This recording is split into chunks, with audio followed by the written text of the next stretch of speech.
여호와께서 우리에게 이 모든 규례를 지키라 명령하셨으니 이는 우리가 우리 하나님 여호와를 경외하여 항상 복을 누리게 하기 위하심이며 또 여호와께서 우리를 오늘과 같이 살게 하려 하심이라.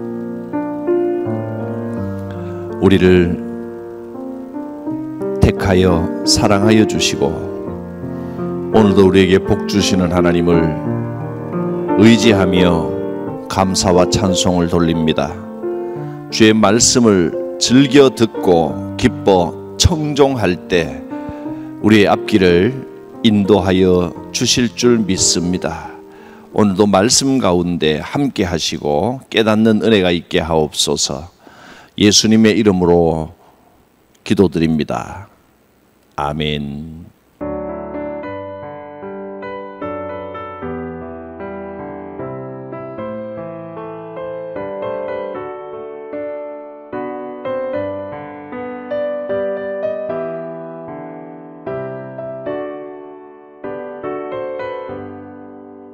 역사 속에 보냄마다 이 나라에 태어났다. 많은 사람 가운데서 우리들을 부르시어 주의 복음 전하도록 귀한 사명 주셨으니 몸과 마음 다 바쳐서 복된 나라 이룩하자. 우리 조국 금수강산 할 일 많은 이 땅 위에 주의 뜻을 이루도록 보내심을 받으리니 갈 길 잃고 방황하는 우리 민족 우리 결에 주의 길로 인도하여 민족 구원 이룩하자.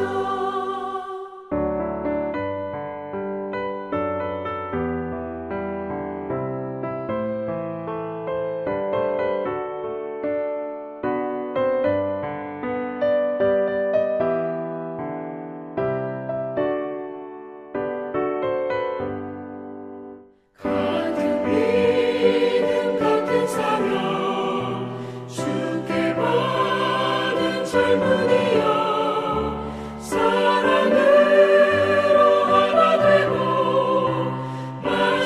말씀으로 무장하자.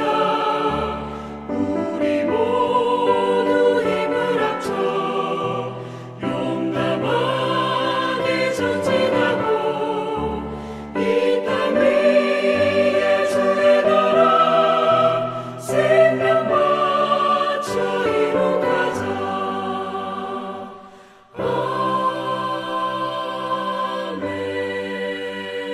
아멘. 말씀은 신명기 11장 26절에서 마지막 32절까지의 말씀입니다.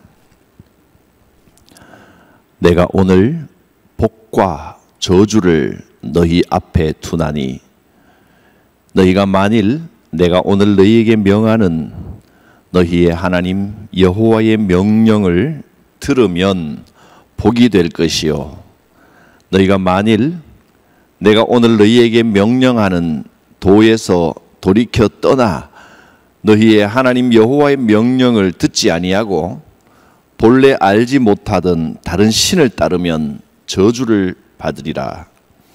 내 하나님 여호와께서 내가 가서 차지할 땅에서 너를 인도하여 들이실 때에 너는 그리심 산에서 축복을 선포하고 에발 산에서 저주를 선포하라.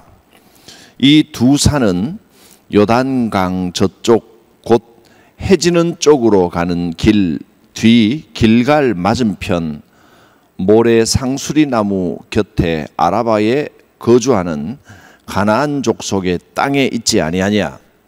너희가 요단을 건너 너희의 하나님 여호와께서 너희에게 주시는 땅에 들어가서 그 땅을 차지하려 하나니 반드시 그것을 차지하여 거기 거주할지라. 내가 오늘 너희 앞에 베푸는 모든 규례와 법도를 너희는 지켜 행할지니라. 아멘. 11장은 신명기 전체의 주제를 한마디로 집약해서 말씀해 줍니다. 그 주제는 뭐냐 하면 하나님의 율법에 순종하는가 아닌가에 따라 축복이냐 저주냐 이것이 결정된다는 것입니다. 그러니 이것을 마음에 잘 새기고 자손 대대로 후손들에게까지 잘 가르쳐라 하는 겁니다. 순종이면 축복이고 불순종은 저주이다 하는 겁니다. 이스라엘은 하나님과 언약 백성이 되었습니다. 하나님과 언약을 맺었다, 하나님의 약속을 받았다는 것은 말할 수 없는 인류 역사 전체를 통틀어 가장 큰 축복일 수 있습니다. 이건 어느 만민 중에도 없는 아주 특별한 일입니다. 천상천하의 모든 것을 다스리시는 신 중의 신, 크고 능하신 하나님, 그 하나님께서 선택을 해주셔서 언약 관계를 맺으신 겁니다. 내가 너희에게 이렇게 해주겠다. 이것은 이스라엘 백성이 뭘 잘해서가 아니고 공로가 있어서도 아니고 선택받을 만한 특별한 이유가 있어서도 아닙니다. 그냥 하나님께서 그 조상 중에 한 명을 택하셔서 내가 너에게 은혜의 계약을 맺겠다 하셨습니다. 계약은 계약인데 은혜의 계약입니다. 계약이라고 하는 것은 단순히 일방적인 게 아니고 몇 번 말씀을 또 드렸군요. 그냥 약속이라고 하는 것은 포괄적인으로 다 포함하는 거지만 이건 얼마든지 일방적 약속일 수 있습니다. 내가 이렇게 해줄게 이럴 수 있는데 하나님의 약속은 어떻게 돼 있냐면 계약입니다. 계약의 관계, covenant, 언약.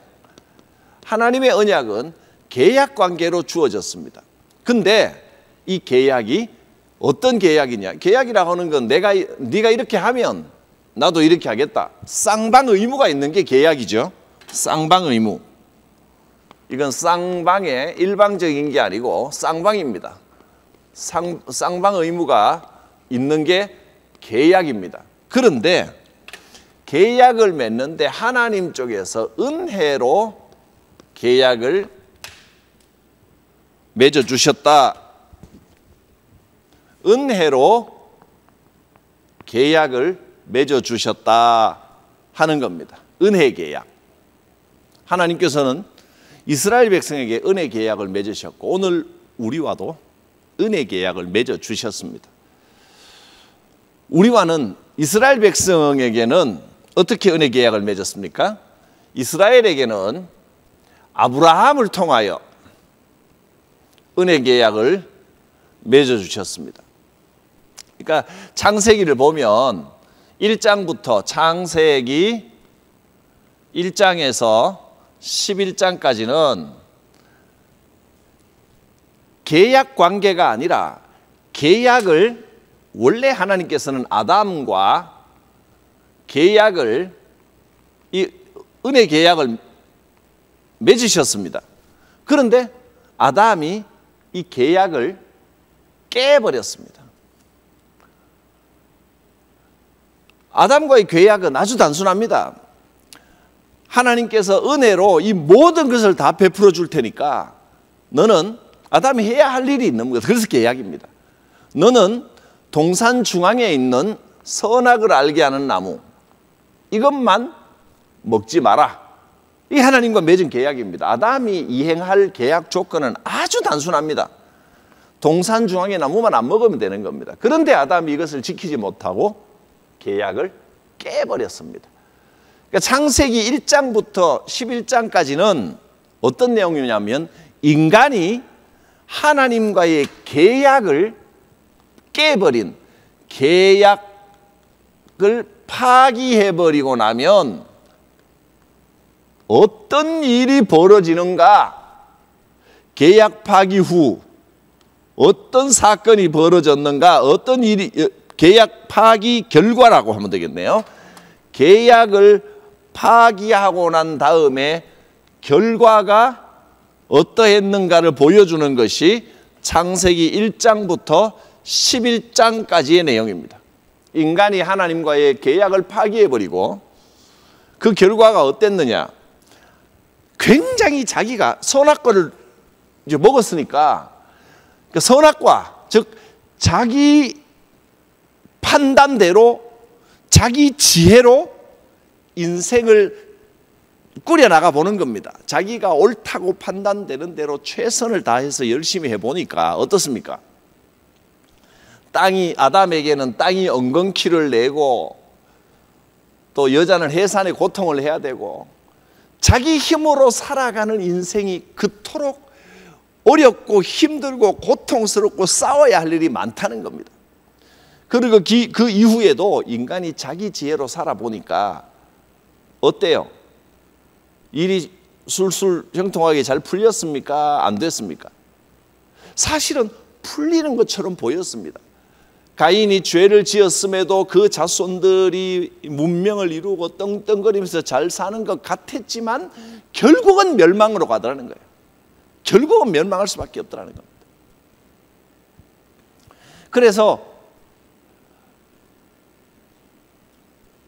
창세기 1장부터 시작된 역사가 아담의 계약 파기로 인하여 선악과를 먹은 계약 파기, 그러니까 하나님과의 계약에서는요 딱 하나입니다. 이 하나님의 말씀에 순종하기만 하면 되는데 하나님께서 처음부터 끝까지 원하시는 것은 순종입니다. 말씀을 듣고 순종하라.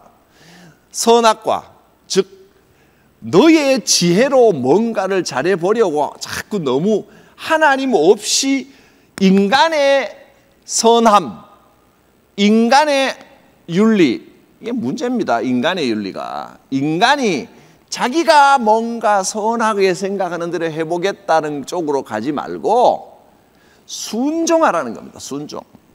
그러니까 자, 여러분 생각해 보세요. 교회 가면 뭐 좋은 이야기 하지 나쁜 이야기 하겠어요. 그러니까 교회 다니면 다른 사람보다 더 착하고 바람직하고 그냥 열심히 살고 그러면 되는 거지. 교회가 인생에 좋은 교훈을 주는 것이지. 그러니까 그리스도인들이 선하게 살고 바람직하게 윤리적으로 살면 되지 않느냐. 이게 그럴듯해 보입니까? 사실 그럴듯해 보이죠. 윤리에 기반한 종교는 선악과 종교입니다. 여기에서 우리가 착각하면 안 되는 거예요. 인간의 윤리와 인간이 옳다고 생각하는 것에 기초를 두고 있는 것을 기독교 진리라고 생각한다면 완전히 반대로 생각하는 겁니다. 인간의 윤리라 인간이 선하다고 생각하는 것은 반드시 실패합니다. 이게 아닙니다. 이쪽으로 가면 안 됩니다. 인간의 지혜를 따르면 반드시 망합니다. 이 지금 성경이 말씀해 주는 겁니다. 줄기차게 창세기부터 지금 신명기까지 줄기차게. 그러면 어떻게 해야 되느냐? 이것이 인간의 윤리, 인간의 지혜가 아니고 하나님 앞에서 내가 꽤나 잘난 줄 알고 똑똑한 줄 알면 망합니다. 그게 아니고 어떻게? 말씀을 듣고 순종하라. 하나님께서는 지속적으로 이 한 가지를 말씀해 오신 겁니다. 우리가 지켜야 될 건 계약사항이 복잡하지 않습니다. 순종하는 일을 하나님의 말씀을 듣고 청종하면 복을 받을 것이고, 자기가 잘났다고 자기 생각대로 가면 망합니다. 말씀의 기초는 순종입니다. 순종. 자, 거의 지금 신명기 이 11장을 보면 우리가 지금까지 창세기 1장 1절 처음부터 쭉 공부해왔던 모든 것의 최종 결론을 내리는데, 모세가 이렇게 말합니다.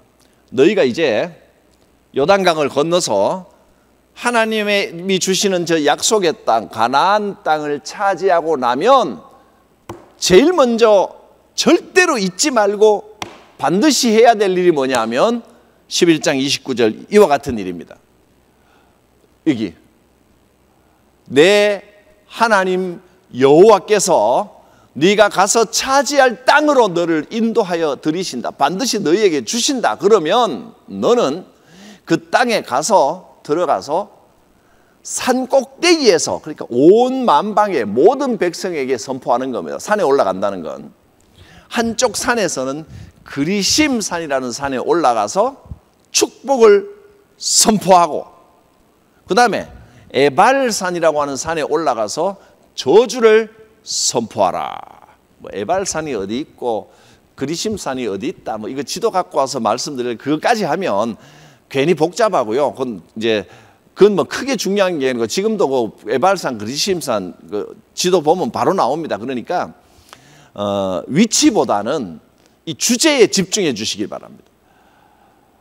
가나안 땅에 들어가서, 즉 우리가 지금 예수 그리스도를 받아들이고 하나님과 계약 백성이 되어서 이제 신앙생활을 할 때 제일 중요한 건 뭐냐면, 어떻게 하면 복을 받고 어떻게 하면 저주를 받는지 축복을 선포하고 저주를 선포한 일을 분명하게 하라 하는 겁니다. 모세가 이 설교를 하면서 자기가 선포하면 되지 왜 앞으로 들어가면 하라라고 했겠습니까? 모세는 여기까지가 자기가 할 일이 끝입니다. 모세는 가나안에 들어가지 못하게 되었기 때문입니다. 이것은 그 후손들의 몫입니다. 실제로 이 명령은 모세를 뒤를 이어 가나안 땅과의 정복 전쟁을 하여 가나안 땅을 이제 하나씩 차지한 여호수아 때에 가면 그대로 이행이 됩니다. 좀 성경을 길게 써왔지만 여호수아서 8장에 모세가 말한 그리심산에서의 축복, 그리고 에발산에서의 저주를 선포하는 장면입니다. 그때의 여호수아가 이렇게 이제 쭉 나오는데 다 읽지 않고 하나님 앞에 제사를 드렸다, 이런 내용이죠. 거기 그 가나안 땅을 정복하는 전쟁을 해서 승리하고 난 다음에 하나님 앞에 감사의 제사, 그러니까 예배를 올려드리고, 그 다음에 파란색으로 쓴 부분을 보면 제사장들 앞에서 궤에, 즉 언약궤, 하나님의 그 약속을 상징하는 언약궤의 좌우에 서되 절반은 그리심산, 절반은 에발산에 올라가서 모세가 하라고 한 대로 축복을 선포하고 저주를 선포합니다. 이렇게 하면 축복이다. 그리고 또 백성들을 이끌고 다른 산 꼭대기에 올라가서 이렇게 하면 저주다. 이런 의식을, 아주 성대한 예식을 치렀던 겁니다. 그리고 그 밑에 파란색, 그 후에 여호수아가 율법책에 기록된 모든 것대로 축복과 저주하는 율법의 모든 말씀을 낭독하였으니 모세가 명령한 것을 여호수아가 온 이스라엘 회중과 여자들과 아이들과 그들 중에 동행하는 거류민들 모든 백성들에게 낭독하지 아니한 말이 하나도 없었더라. 그래서 지금도 그리심산은, 그리심산 자체가 거기에 축복이 묻어 있다 뭐 이런 의미는 아니지만, 어쨌든 그리심산은 축복의 상징입니다. 에발산은 저주의 상징입니다. 그래서 사람들 그리심, 그렇게 듣고 나니까 이미지가 연결이 돼서 그런지 그리심 하니까 뭔가 축복이 흘러나올 것 같은 느낌이 조금 듭니까? 근데 지금도 그리심산은 축복의 상징으로 사람들이 뭐 이름을 붙이기도 하고 그렇습니다. 아무튼 이렇게 분명하게 순종하면 축복이요, 불순종하면, 자 여기서 한 가지 더 말씀드립니다. 우리가 불순종이라고 말하면 어떻습니까? 어떤 느낌입니까? 자꾸 우리는 윤리적으로 판단을 하려고 합니다. 순종하면이라고 말하면 뭐 착하게 살고, 불순종하면 악하게 살고, 이렇게 생각합니다. 어떻습니까? 순종하면 선하게, 윤리적으로 선하게 살고, 불순종이라고 하면서 못되게 산다, 이런 의미입니까? 여기에 착각이 있는 겁니다. 우리가 자꾸 선악과의 유혹에 넘어가는 겁니다. 물론 뭐 착하게, 악하게보다는 착하게 나은데, 성경이 말씀하시는 성경이 말씀하시는 착하게 사는 게 뭐냔 말이에요. 그것은 순종하는 것이 선한 것이고, 하나님 말씀에 순종하는 게 선한 겁니다. 악하게 사는 게 뭐, 불순종하는 게 악한 겁니다. 불순종이란 아주 못된 짓을 하고 놀부 같은 짓거리만 하는 게 악한 게 아니고, 자, 인간이 자기 판단, 자기 윤리로 자기가 잘해보겠다고 하나님의 말씀에 의지하지 않고 인간의 지혜에 의지하는 것 자체가 악한 것이고 나쁜 것입니다. 그게 불순종입니다. 성경이 말씀하시는 선은 순종이요, 악은 불순종입니다.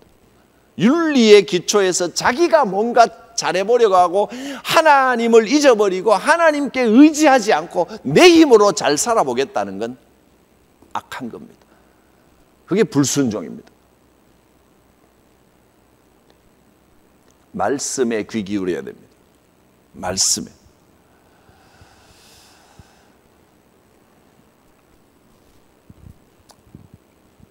축복이냐 저주냐 선택해야 됩니다.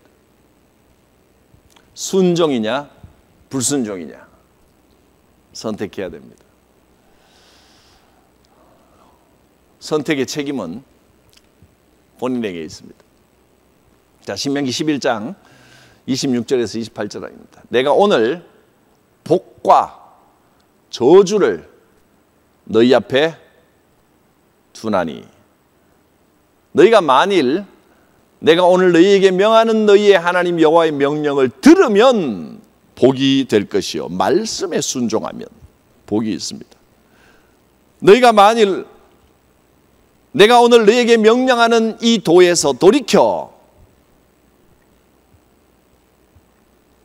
떠나 너희의 하나님의 명령을 듣지 아니하고 불순종하고 본래 알지 못하던 다른 신들을 따르면 저주를 받으리라. 자, 말씀을 듣고 순종하면 복이요, 여호와의 말씀을 듣지 않고 다른 신을 따르면 저주라. 다른 신. 지금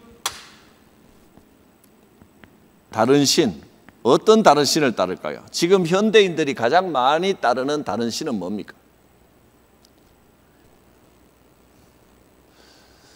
이후 이제 이스라엘 백성들이 많이 유혹되는 이 가나안 땅 사람들에게 많이 퍼져 있던 다른 신은 바알 신입니다. 바알. 풍요입니다. 풍요. 바알 신은 즉 물질 신입니다. 물질. 돈 많이 벌고 잘 되고 형통하는 것을 바라는 것이 가나안 땅을 지배하던 신이었습니다. 오늘날 어떻습니까? 저는 오늘날은 크게 두 가지 다른 신이 있다고 생각이 됩니다. 사람들이 가장 많이 따르는 다른 신, 뭐 불교니 뭐 이슬람교니 유교니 이런 그는 종교의 형태가 그렇게 갖추어진 것일 뿐이고 그 기본에는 뭐가 있냐면 크게 두 가지입니다. 그 모든 종교들도 이 두 가지에 다 거의 들어간다고 저는 봅니다. 하나는 바알과 같은 물질, 풍요의 신입니다. 풍요, 즉 돈입니다. 돈. 물질신. 이거는 변함이 없습니다. 또 하나는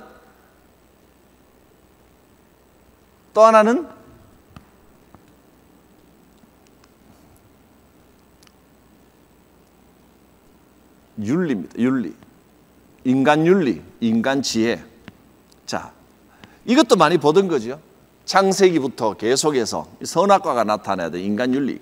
오늘날을 지배하는 대표적인 다른 신은 이겁니다. 그 어떤 종교는 지혜를 추구합니다. 인간은 어디에서부터 와서 어디로 가는가? 철학에 기초하여 인간의 근원을 찾아내는 인간 윤리에 기초한, 그래서 자기를 묵상하고 자아를 찾으려고 하고 끊임없이 하나님 없이 인간은 어떤 존재인가 암만 찾아봐도 찾을 수 없습니다. 그게 윤리신입니다. 여기를 따르면 하나님 말씀에 순종하지 않습니다. 끊임없이 자기만 들여다봅니다. 그 다음에 또 하나는 풍요의 신, 물질신입니다. 어떻게든 앞에 가서 빌어가지고 복을 받으려고 하는 겁니다. 예를 들면 한 종교 안에도, 힌두교나 불교 안에도 이 두 가지가 다 들어있습니다. 한쪽은 자기를 끝없이 탐구해 나가는 자기 철학으로 깊이를 쌓아가고, 또 한쪽은 그냥 이제 민간 신앙화 되는 거죠. 그냥 가서 잘 되게 해달라고 복 달라고 빌고 뭐 탑돌이하고 뭐 삼천배 뭐 하고, 그 다음에 시주 많이 하고 이러면 이제 복 받는다, 뭐 이런 쪽으로 발달되기도 하고. 이 두 가지가 다 인간의 이 하나님께 순종하지 못하게 하는 인간의 끊임없이 일어나는 우상숭배의 유혹이고, 이 두 가지의 기본에 마귀가 있는 겁니다. 사탄 마귀가 이렇게 뭐 무섭고 험악해서 폭력적이고 막하고 악마, 우리가 보통 생각하는 악마 뭐 그런 쪽도 있겠지만, 실제로 우리 인간 속에 들어와서는 이런 모습으로 하나님과 멀어지게 하는 겁니다. 하나님을 잊어버리게 하는 겁니다. 창조주를 잊어버리게 만들려고 하는, 그래서 하나님을 떠나게 하려고 하는 그럴듯한 아주 신사적이고 매력적인 모습으로 우리에게 다가오기도 합니다.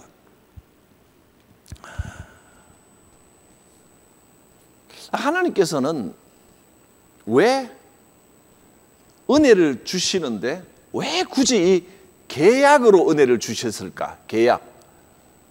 꼭 왜 계약으로 주셨을까? 이 선악과에 아담에게 주신 그 선악과부터 보면 계약으로 주셨습니다. 하나님께서 피조물을 만드시고 일방적인 은혜를 베푸시는 게 아니라 중앙에 선악과를 두시고 계약 형태를 맺으셨다는 것은, 계약은요, 우리가 인격이 없고 의식이 없는 어떤 물건하고 계약을 맺습니까?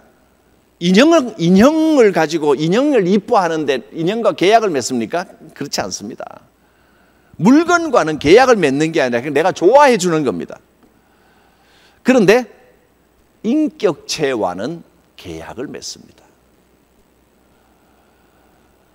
언약에는, 하나님이 주시는 언약은, 우리와 맺으신 언약은 반드시 쌍방의무, 계약 관계로 이루어진 겁니다. 그런데 그 계약이 어려운 게 아닙니다. 순종하라, 이거 하나입니다. 선악과 나무 열매 이것만 먹지 마라, 이거 하나입니다.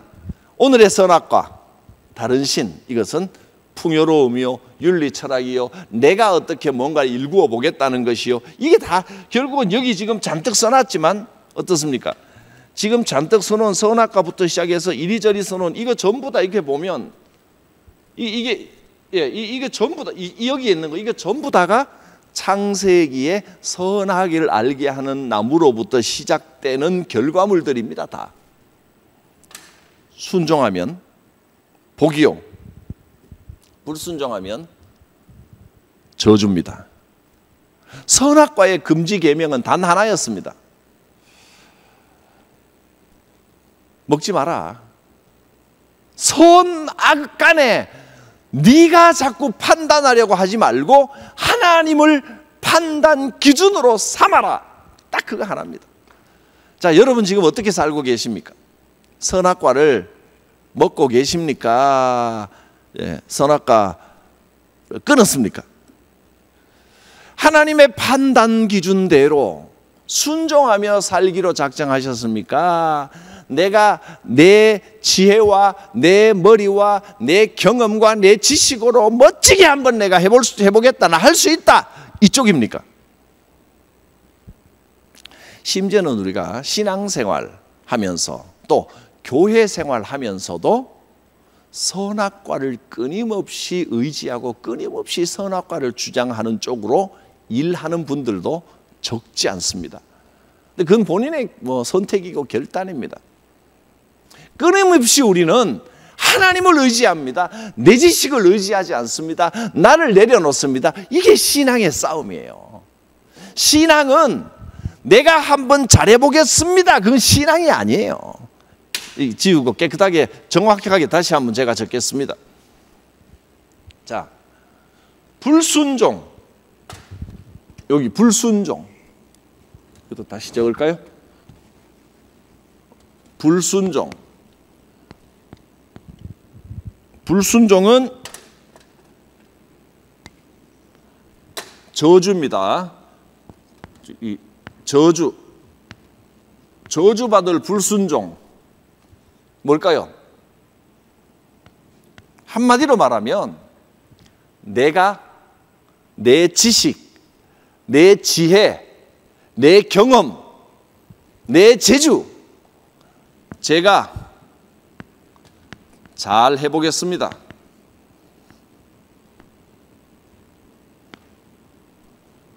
이게 내가 한번 잘 해보겠습니다.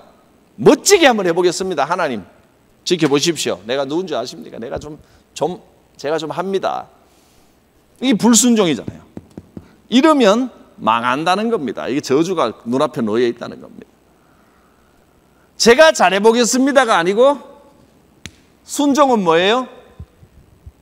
하나님 말씀을 의지합니다. 주께서 인도하여 주옵소서. 그게 신앙입니다. 이렇게 보면 너무나 분명한 것인데 참 그게 쉽지 않고 신앙생활 하는 동안에, 교회생활 하는 동안에 이 단순한, 이렇게 분명히 이렇게 써놔야죠. 이거는 잘못된 겁니다. 그러면 순종은 뭐냐? 하나님을 의지합니다. 주님을 의지합니다. 이게 신앙입니다. 순종이고 주님을 의지합니다. 여기에 복이 있고 내가 한번 멋지게 잘해보겠습니다. 여기에 저주가 있습니다. 간단한 거 아닙니까? 이걸 못한단 말이에요, 인간이. 이 상황이, 이 간단한 건데 너무나 당연한 것인데 이 상황이 올 때마다 인간은 또 혼돈하고 또 자꾸 이쪽으로 빠집니다. 나 잘할 수 있다는 착각 때문입니다. 왜냐하면 사람은 자기가 항상 기준이기 때문에 자기가 꽤나 잘난 줄 알거든요.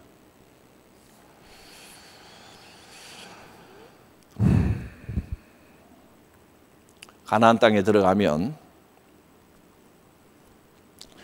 이제 이 신앙 약속의 땅을 차지하기 위한 믿음의 전쟁이 끝나고 나면, 가나안 땅을 차지하려고 하는 그 땅 전쟁이 끝나고 나면 그곳에서 시작되는 삶, 그리고 후손들에게 이어질 삶에 가장 중요하게 선포해야 될 것은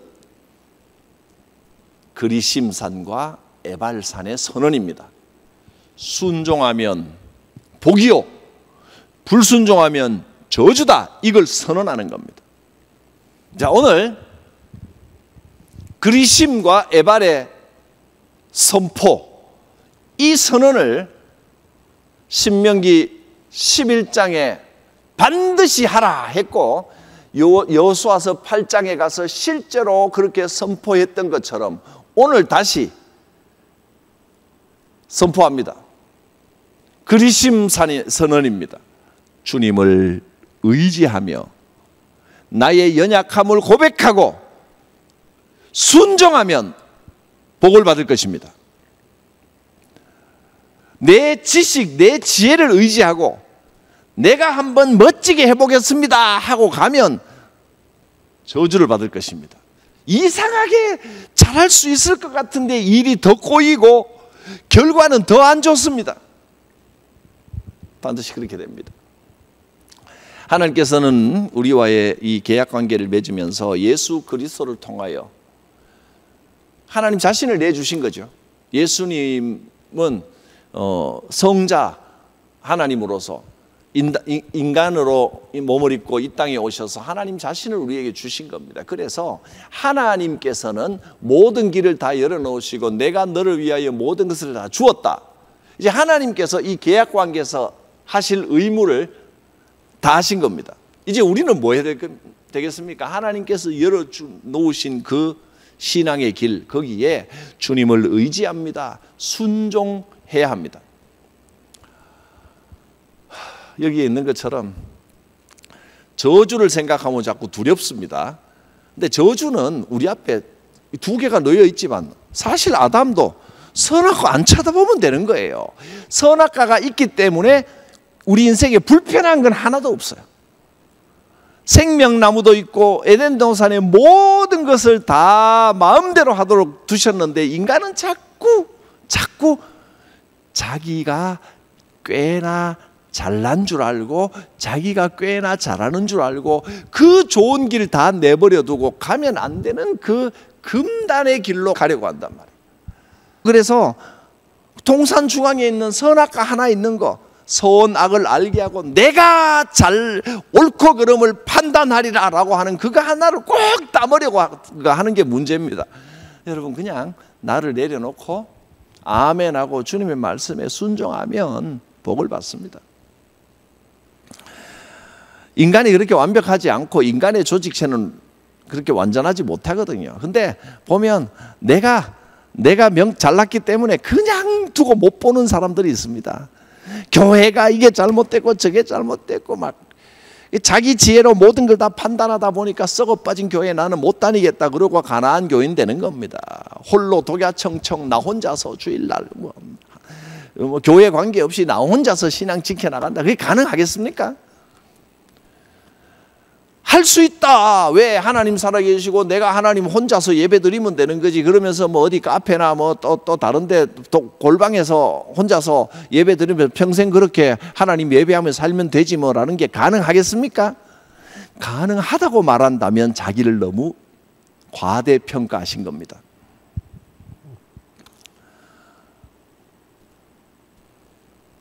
주님을 의지합니다. 주님을 의지합니다. 나를 의지하지 않겠습니다. 내 지혜와 내 명철을 의지하지 않고 오직 주님만 의지합니다. 그게 순종이고 그게 신앙입니다. 기도합니다. 거룩하신 하나님, 우리 앞에 이 축복의 길을 열어놓으시고 이 크고 놀라운 은혜의 계약을 주셨는데 우리는 자꾸만 하나님을 잊어버리고 인간의 지혜, 인간의 윤리를 의지하려고 하는 어리석음을 범합니다. 말씀을 통하여 다시 한번 결단합니다. 나를 내려놓겠습니다. 주님을 의지하며 주님께 순종하겠습니다. 하나님만이 선이시며 나는 아무것도 아님을 고백합니다. 이렇게 나를 내려놓을 때에 주께서 예비하신 은혜와 평강의 길이 열려 있음을 믿습니다. 순종과 축복의 삶을 살게 하옵소서. 예수님의 이름으로 기도드립니다. 삼위일체 하나님의 이름으로 주의 성도들을 축복합니다. 우리를 처음부터 택하시고 사랑하여 주시는 하나님 아버지의 크고 무한하신 사랑과 나를 위하여 이 땅에 오셔서 죽으시고 부활하셔서 영원한 구원의 길, 영생의 길을 열어주신 예수 그리스도의 구원의 은혜와 내 곁에서 지금도 역사하시고 도우시는 보혜사 성령님의 교통하심, 충만하심이 성도들 머리 위에 영원토록 함께 하옵시기를 축원하옵나이다. 아멘.